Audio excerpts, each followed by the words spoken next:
The sun rises, a new day begins. We stretch, shake the cobwebs out of our heads, pull back the covers, and sit on the edge of the bed. For a few minutes, we look about the room, absorb the moment, look toward the windows, and notice that the external darkness is gradually beginning to fade. The day is beginning to spill out its glorious and radiant energy with shafts of light filtering across the horizon, illuminating the edges of the flowers and leaves outside our bedroom window. We get up, put on our clothes, comb out our hair, put on our best smiles, and venture forth. Sound typical? Well, it certainly is for most of us. That is, if you're not visually impaired. Yes, each day begins about the same for most of us, but in my grandson's room, nothing visual is quite so radiant. No glorious illumination bringing familiar objects into sharp focus and contrast. Only shadows and shades, faded colors, and gray. You see, Kevin Crane was born blind with congenital glaucoma 14 years ago. Perhaps for Kevin, the most important element is trust and familiarity. Trust in consistent and familiar surroundings, trust in his loving mother, trust in the little everyday things. Breakfast is always prepared. The pathway to school and class and teachers is routine and constant.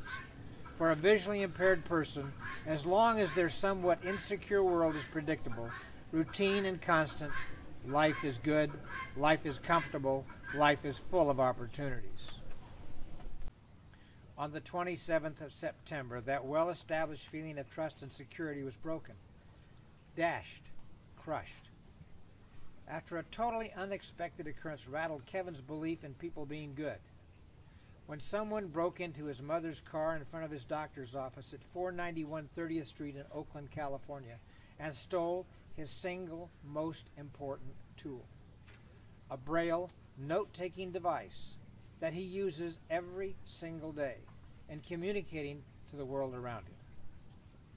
Like all of us, when we have our world turned upside down by someone violating our personal orb of security, he experienced the big why. Why me? Why now? What did I do wrong?